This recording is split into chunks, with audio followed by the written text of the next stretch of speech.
What's up, everybody? William the Creator here, and today I'm doing my review on a movie called 28 Years Later. I saw this on Friday when I got off of work, and man, this movie was crazy. It was awesome, and it had the same feeling as the last two that came out. One that came out in 2002 was 28 Days Later, and then in 2007 was the sequel, which is 28 weeks later. And now, over a decade later, we got 28 Years Later, and then January of next year we get 28 years later, The Bone Temple. But first of all, let me say that this movie was gruesome. I mean, the way they made this is so gruesome that I love how gory it was. I mean, there was so many, there was like a lot of zombie kills, but the zombie kills were so good and so up close that you could see the slow motion of them like dying and their head exploding or their chest getting imploded by like arrows or gun blasts. Well, not that many gun blasts, it's mostly arrows, but still, it was just gruesome. There were like three types of zombies in there. They had like these, I forgot what these one zombie are called, but they're like these I don't want to spoil it. So this is so spoiler free. If you are here, you don't want to be spoiled and you want to see the movie, then exit out my video right here right now.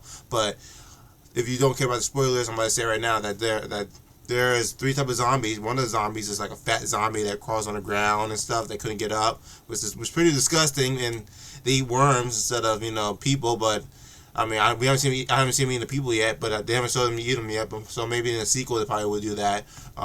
They have ones that are like to me they're kind of like followers. I forgot what they call, but they follow the alpha, which is the third one. The third one is like a giant alpha zombie that whenever he hollers, the other zombies will follow him or do what he says, and they would go after the prey or do something that he wants them to do, and it was just crazy. And yes, I seen the memes on Facebook and everything about the alpha zombie and the way he likes to swing his, around through the whole movie, which it was disgusting.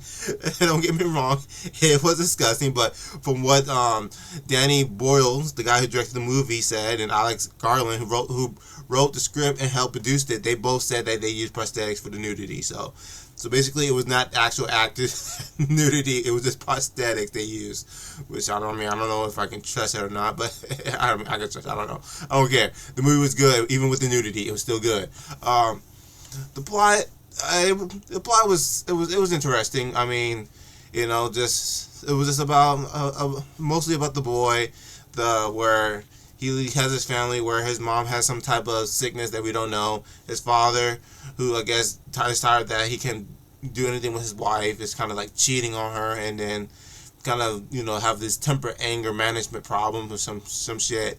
And the son decided to do something because he learned that there's a doctor that lives off the island, that lives on the main island, on the main land, that that might cure his mom. So he took his mom out there, not to get cured, but to see what kind of sickness they have, and him and his mom go on this journey just to meet this doctor. And that's basically most of the whole movie. There was a lot of beautiful shots of Scotland because this takes place on the island of Scotland, and there were like so many beautiful shots, like them walking up the hills, them walking on a field with a bunch of flowers. There was one where they looked like they were walking. I didn't know, it looked like there was a moon in the background or a sun that's rising, but it was just amazing. There was one scene in the movie, which I'm not going to try not to spoil that much, but there was one scene in the movie where I was like, holy crap, they actually showed this in the movie. Like, oh man, you see the whole process of it happening. And what else was in the movie? There was another scene where it's a really sad scene. When you get close to the end of the movie, it's like, so this one scene, it made me cry actually, because it was just so impacting on how they kind of did the scene. It made me think of like an A24 type scene that will get you in the feels when you're watching it with all the swirly, spacey stuff. It was pretty cool, and I felt like I was high technically watching it, but at the same time I wasn't high. I was just sad because of what happened to one of the characters in the movie.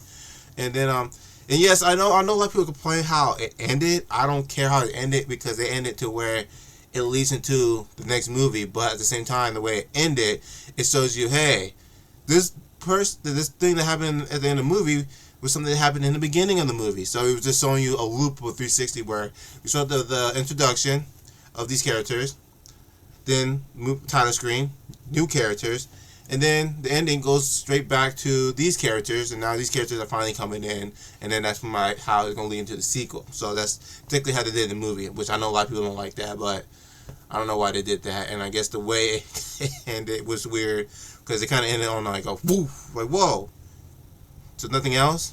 Nothing else. I was hoping for seeing Cillian Murphy come back at the end. Like, he shows up, say some type of words or some shit, and then the movie ends, and people are in the theater clapping and stuff because he's back, because he was the main character in the first one of 28 Days Later from 2002, but we didn't see any of that, but they say he's in the next two, 28 Years Later movie, so I'm excited for that. I'm really excited for it.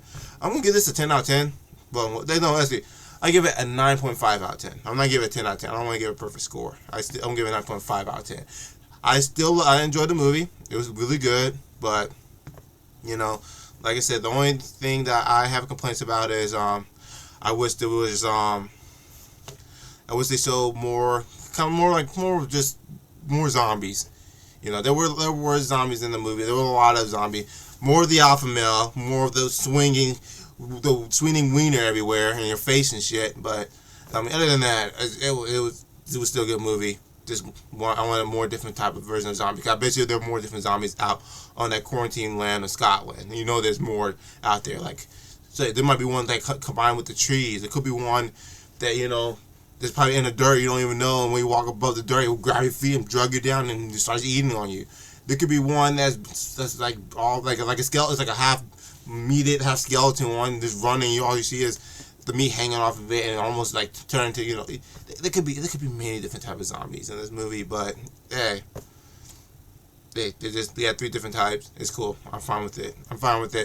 Thank you for watching this review. I hope you guys enjoy this. Please go check this movie out if you're a horror fan. And I'll see you all in my next video, which might be Minecraft. I did watch Minecraft last night on Max, and that review is going to be hilarious. So check out for that one. But I'm going to do that one or the How to Train Your Dragon live action. I did see that in theaters on the day it came out. So I'll see you later, everybody.